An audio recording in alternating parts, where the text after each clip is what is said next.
Let's get started with our next keynote. Today we have with us Bentsi Benatar, CMO and co-founder of Sepio Systems. Bentsi will be talking about ICS challenges following the new Cyber Executive Order. Please feel free to pose any questions you might have, and we will do our best to answer them before the session ends. You can also reach out to Sepio System by going to the company booth for the next board for text, voice, video, chat with the booth manager. So I will hand over now to you, Bentsi. Good morning, good afternoon in Israel. Good morning. Yeah, actually, it's good night. Yes, actually good night. Yeah. So thank you for taking the time to join us. I really appreciate that, and also actually good afternoon to our audience in the Eastern time, and good morning to our followers and audience in Pacific. So welcome aboard. So I'm very excited about your session today. It's very timely with the new executive order. So please go ahead. I'm gonna mute my mic right now. I'm sharing the screen for you. So go ahead, please. Great. So thank you very much. And I'll share my screen.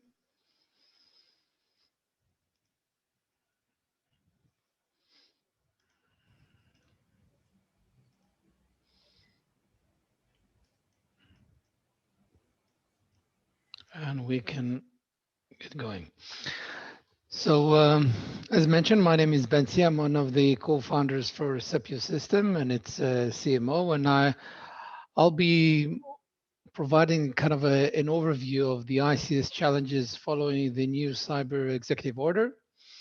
As an obvious disclaimer, this presentation represents my personal beliefs and understanding of the existing situation and the effect that the executive order will have on the ICS. Obviously, the COVID-19 isn't the only pandemic that's been spreading around with an increase of more than 500% in ransomware incidents, one happening every 11 seconds. Between the time that I've started working on this presentation and until I finalized it, I had to change the header for some of the incidents examples as the incidents continuously followed on the ICS domain. And obviously, the main issue that we're dealing here is the physical impact that these attacks have, especially on the ICS domain. Obviously, having your personal data leaked and having your credit card out and your email and everything is a very bad thing. And obviously, you wouldn't wanted that to happen. But more importantly, you didn't want your water to be contaminated or your food be poisoned or your power be cut off. So the physical impact has a significant a kind of a impact on the actual well-being on all of us. And obviously, the fact that critical infrastructure is under attack is mainly due to these three kind of motivation: the fact that you can actually create physical destruction and actually jump from the virtual world into the actual physical thing. You can actually destroy various types of equipment. It could be a power plant, it could be a nuclear site, it could be a food production facility or an agriculture facility. Obviously, this has a psychological impact because we all drink water, we all use electricity, we all eat food. So the fact that this critical asset has been jeopardized has a significant psychological impact. And that also results to a pressure to pay. And we've seen that over multiple incidents where a sensitive critical infrastructure has been targeted. The overall public pressure and the management pressure to finalize everything as fast as you can before you have long lines next to a gas station is highly evident, as you've seen the various pressure on the recent incidents. Obviously, this is not a fiction. We've seen the Colonial Pipeline, OT shutdown, and the real world spillover effects, and I'll discuss them in a minute. And obviously, this is a state of emergency, and obviously, we are at war. And it's the best thing that we can do is first of all understand that we are at war. But if we have a war, then we need an enemy. The enemy in this case is a tricky one because it is comprised of various entities with various level of let's call it professionalism and experience and expertise, and some of them are backed by states, and obviously which provides them significant and highly sophisticated tools. Some of them are what we call the opportunistic criminal syndicate that use advanced and sophisticated malicious components and use ransomware as a service. And this allows for even the less qualified, let's call it organization, whether crime or state-sponsored activities, to spread the outreach of their attacks over multiple domains, multiple verticals, and over multiple countries. So the enemy, um, one should summarize, is a tricky one to identify, and this is, by the way, the reason why, uh, although some finger pointing was done towards specific countries, they were not categorized as an enemy. Now, if I'll try to summarize in simple words the new executive order, then first of all, I've used the term sharing is caring. Obviously, as in other incidents that happened in the US, the flow of data between federal agencies and the private, obviously in the cybersecurity market, the private sector as well, is something that will be addressed, and the various constraints with regards to this data sharing will be lifted off, so that everybody will be able to gain access and share data with regards to specific incidents, which is a good thing. It is a global a global effort. So obviously within a given country, then all the entities should exchange relevant data as they can. Another thing is that the federal agencies and everybody are expected to do more of the same. By the way, so to expedite a zero trust, to expedite a multi-factor authentication adoption, do more of the same, but do it faster and across the entire scope of the federal government. Another item is the what I call branding software. Software security is kind of trying to mark the level of security of a given software with regards to how well the supply chain for developing that security software has been addressed, and try to create that as a part of a product's brand. So if you're a software company and you keep a very tight lid on the development process with regards to security, and then you could use that as part of your branding messaging.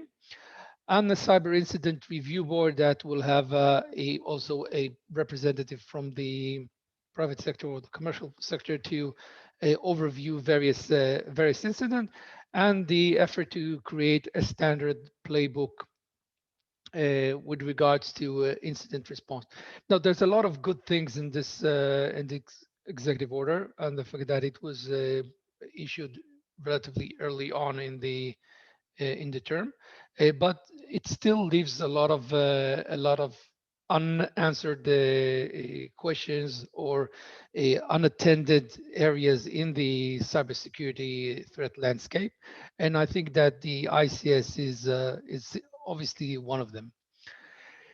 Now, one of the mentioned there is the dealing with the converged security, both for IT, OT, and I've added the IoT in between.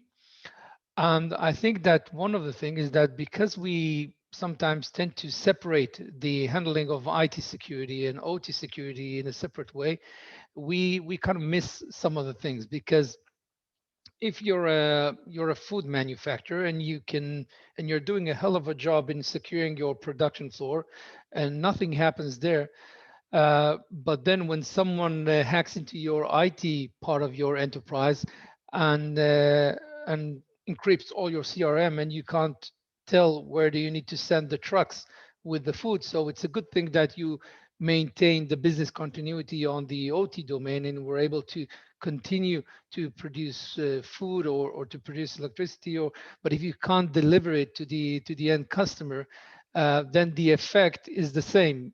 Business continuity wise, you failed because at the end of the day, the customer didn't get the product, didn't get the water, he didn't get the gasoline, or he didn't get the food.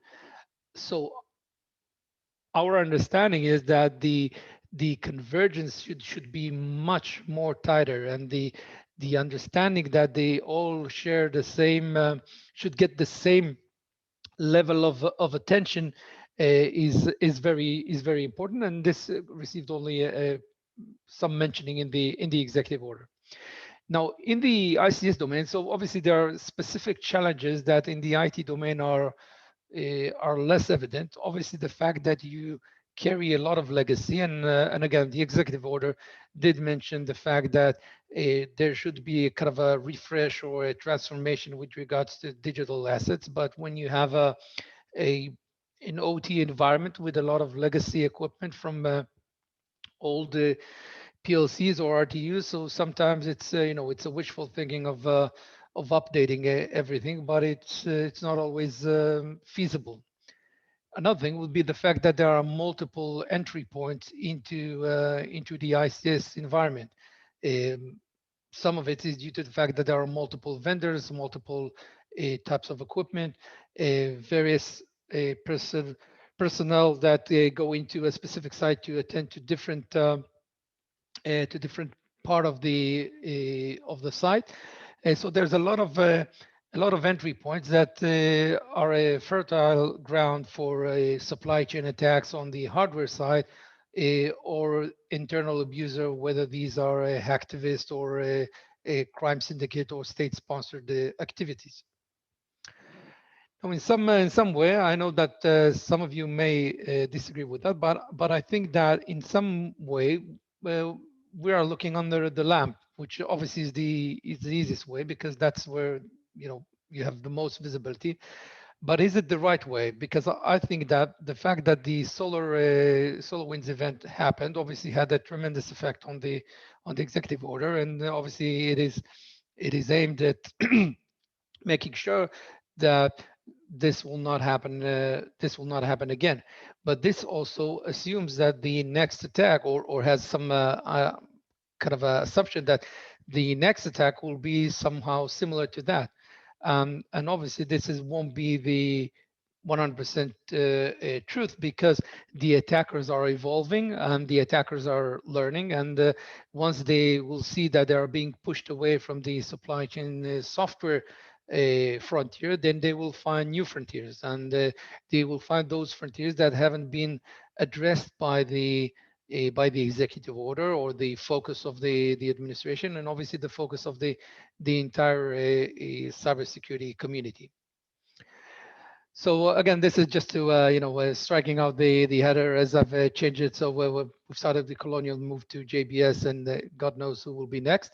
But the next incident, there's a variety of verticals that could happen. Obviously, all of them are very bad things, but this is to illustrate the fact that the outreach and the challenge that the community, the cybersecurity community, and the has as a whole is tremendous. There's so much to protect on several different verticals with different levels of criticalness, so to speak. Is locking down a theme park or running a ransomware on a cruise ship while it's cruising has significant impact on the general public. Obviously, the fact that if someone will be able to run an attack on a large telco in the era where everything is being handled by an app, and you couldn't get a taxi to or Uber back home if you will not have any a mobile connectivity. But what could the next colonial incident happen? So again, focusing on those aspects of the executive order that weren't highlighted in a similar way to the software risks, is the manipulated devices, internal abuser, supply chain attacks, which could happen from the silicon level to the system level. That means that if you're a state-sponsored activity, or you have the capabilities of actually embedding additional functionality over a simple buffer drivers, or RS-232 or Profibus line drivers, so that they will provide kind of an exfiltration which will be out of bound and will be implemented at the silicon level, and it will be extremely difficult to detect. And it could be supply chain in the system level, intercepting a, a certain courier that has an RTU or a PLC that should be supplied to a certain site, and it will be intercepted and replaced, or implanted. And again, it will be extremely difficult for the defenders to get a hold of the information to stop that attack from happening. And obviously, the SolarWinds kind of a flavor for the ICS and the OT environment in general is everything that has to do with the engineering and the programming tools, and a lot of those hardware-based debugging tools that are used in the OT environment, whether these are IO sniffers, or relay boards, or things like that. So if one could contaminate that watering hole for those for the software that's being used for some of those programming tools, then obviously then we're in a big trouble. And one thing that's being shared by all of them is that they all want to be below radar. And in that sense, the fact that some of the manipulated devices and some of the attack tools that are being used are implemented as physical layer implants provide them with a kind of invisibility cloak, because none of the existing security products could actually make them visible. Um, but trying to keep it on an optimistic level. So when I've gone through some of the reports on the characteristics of ransomware campaigns, then obviously you get hit by a deja vu. Which, if you look into some of the reports of how the British Empire was able to overcome the pirates, hundreds of years ago, a lot of similarities lies between these two completely different eras. But some of the concepts that were implemented in order to defend sea piracy, I think could be adopted when we're dealing with the ransomware cyber syndicates. Now, always it needs to be a global effort, and happily enough, you've seen recent publications, especially by the strong leadership of the U.S. So you've seen the Trojan Shield incident. You've seen what the U.S. has been doing with the global effort to cut off financing to and actually apprehend transactions that were made to various cyber syndicates. And another thing was the iron fist with a tender hand. So obviously going after the pirates, the leaders of the captains of those groups, but also providing a kind of a parole, the same way that it was offered back then to pirates, that should they cease from their criminal activity, they will not be hunted down, and that could probably ease up some of the tension. And you do see that some groups have stopped and provided the keys, or provided the information in order to minimize the damage.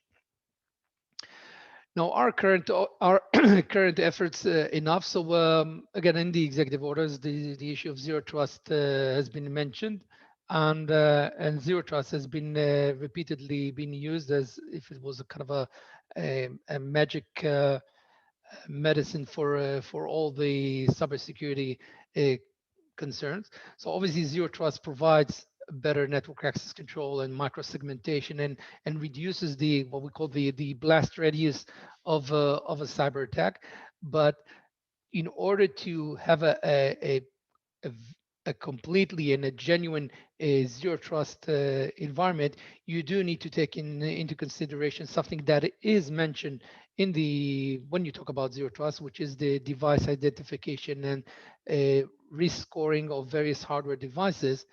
But again, this is something that has been left behind in many ways, and a user trust has been obviously been heavily invested. But when you look into a device, and it could be a simple device, you get a keyboard, a wired keyboard or a wired mouse, and you need to ask yourself, is this device a device that I could trust, and how could I verify that this device is trustworthy?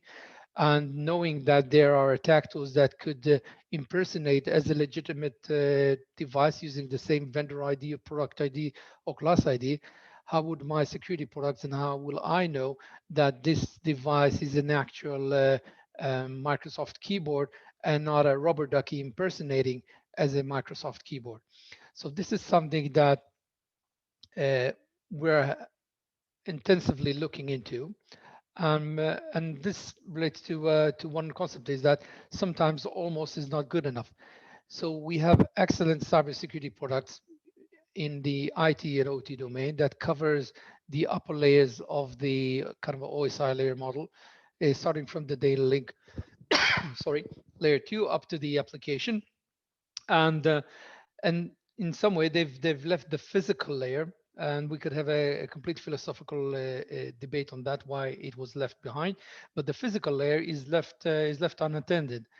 Now, going back into my earlier comment that the cyber criminals are always smart, they understand that the upper layers is being heavily guarded, so they dive into the physical layer, but where they see that they can go undetected, they could run the extremely malicious activity, have remote entry points, and enjoy the fact that there's no control over there. So if you can easily run a reconnaissance phase in an OT environment by plugging a simple unmanaged switch hub or a passive tap that won't be picked up by existing security products, and this will be your weapon of choice. And that's where we come in. So not all is lost. Sepio system actually focuses on the physical layer. That means that we are looking for devices on the actual physical layer, and I'll explain shortly how we do that. But what we do is that we start the cybersecurity value chain at a much earlier phase at the physical layer, so that if someone places a layer one implant, a non-managed switch hub, or a passive tap, or it creates a perfectly spoofed device using a Raspberry Pi that will fully impersonate a Siemens S7 or a Xerox printer or an IP camera, then we will identify it, because on the physical layer it will be a Raspberry Pi, not a Xerox printer or a Siemens S7 controller. So what we do is we provide that full visibility into whatever's connected, regardless if it's obviously managed or unmanaged, if it's an IT, OT, or IoT. Due to the fact that we do that on the physical layer, we're actually indifferent to the vertical that we're in, providing the access and the policy enforcement to those devices where you want to decide that certain parts of your site should be allowed to use certain devices while other cannot, and rogue device mitigation, mainly focusing on the risk coming from internal abuser and supply chain attacks.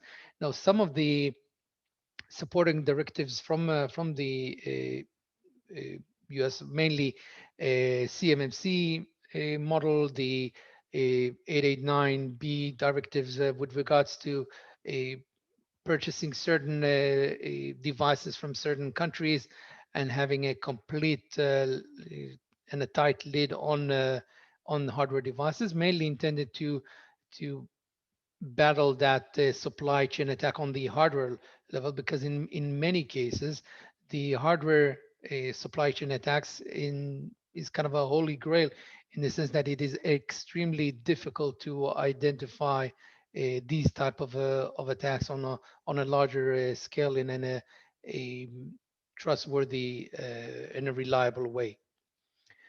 Now, how do we do it? So the way our solution works is that we communicate with the existing networking infrastructure, whether it's wired or wireless, and we communicate with that and we extract all the file layer information from the infrastructure.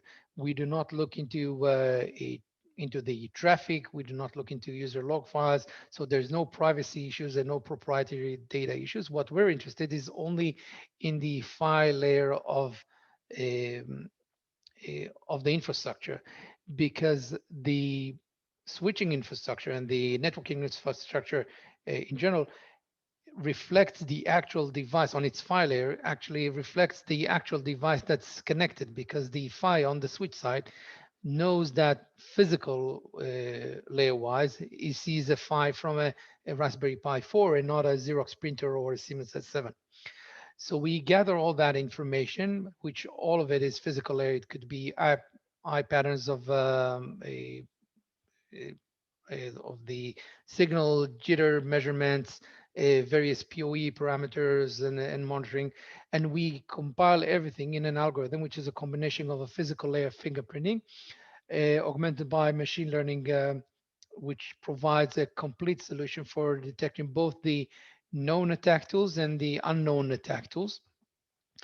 The mitigation is done using a variety of third-party integration, whether these are a NAC solution or various source solution or SIM solution, so that we could keep our privilege to a read-only privilege, and the mitigation itself will be done by another entity that already has that privilege to create that quarantine process or VLAN isolation.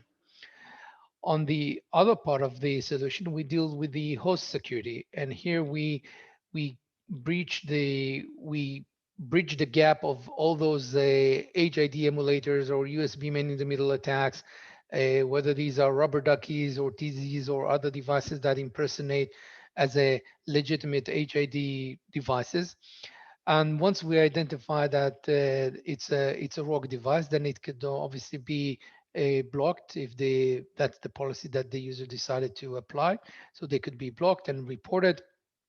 And alongside that, we boost up everything by also providing a kind of a threat intelligence database, so that if there's a known to be vulnerable device connected somewhere in the enterprise, whether it's on the production floor or in the IT section, then it will be reported. Because what we've seen is that in a lot of cases, um, there is a gap between the public knowledge, whether it's as it is implemented or presented in various NIST database or others, and the actual procurement of enterprises. So sometimes you see enterprises buying a known to be vulnerable devices without obviously knowing about it, and this is another gap that we want to cover. Couple of words about the company. So we've been founded in 2016. We're headquartered in Rockville, Maryland. We have R&D facilities in Tel Aviv in Israel and Lisbon, Portugal. The core founding members have been working together for 29 years with strong hardware security background. The solution itself is offered either as a SaaS or as an on-prem solution. Uh, we have global customers from multiple verticals, critical infrastructure obviously being one of the important one, alongside financial entities and government customers. Be sure to follow us on LinkedIn and social media in general. And I hope that this presentation was to your likings. Thank you very much, Bentsi. This has been a quite interesting presentation. So, how do you see the new executive order playing out in the forthcoming months? What do you see is going to be the Yeah. impact, the effect? So first of all, the fact that there's a very tight timeline for all the activities, then it got everybody running around, trying to actually follow the order, and that will mean that budget-wise, there probably will be a lot of budgets to reinforce those points that were mentioned specifically supply chain attacks on the software side, the zero trust, and various authentication methods. So they will enjoy a bloom in their activity. From the from the attacker perspective, obviously they've analyzed that order as well because they understand what is included in the executive order, but more importantly, what is not included. So I believe that the focus will shift into those areas that are not covered by the executive order. And it's an ongoing battle. So if the next attack will happen from a completely different attack vehicle, then obviously the focus will run into that attack vehicle, and then you will try to put a band-aid on that attack. I mean, I think that the hardware component is really concerning. In particular, I mean, we have seen seen reports during the last year actually, of critical components, for example, of the power network. Let's think about, for example, transformers. So those are devices. There have been discussion about cases with those devices with implants. So uh, that's a super complex situation because first of all, it's super difficult to detect that, but also if you detect that, how do you address that? I mean, it's a manufacturing problem. You don't actually replace a supply chain overnight. So we are talking about components in the power network that might require months even to be replaced. You're So you're completely right, and I think that one thing that will help in that will be that first item, sharing is caring, because surprisingly enough, or actually not surprisingly, um, it you don't hear a lot about hardware attacks, and a lot of hardware attacks, obviously we're aware of many more attacks that happened than the ones that got to the public eye, because usually they will be very pinpointed, and enterprises or states will be very reluctant to share the fact that they've been breached on the hardware aspects because of various reasons. And obviously you will protect and consider on your risk assessment, you will consider those risks that you are aware of. So you've heard about SolarWinds, so you've heard about other incidents, so you will address them. And I think that once entities will start sharing data more freely, then the awareness to the risks that hardware devices could have on enterprises uh, will get a uh, much higher position and ranking in the risk assessments. Now, obviously, it will be impossible to replace a complete production line or a power plant overnight, but having the awareness and being always on the lookout and having a true backup plan for that day where that incident or that kill switch will be executed, then that will put us all in a much better situation. okay, thank you, sir. So thank you very much for being with us today. We remind our audience to visit the Sepio of the virtual booth. You can continue the discussion in our, socializing area. So thank you, and looking forward to our next discussion. Thank you very much, and everybody keep safe, virtually and physically. Bye bye. Thank you very much.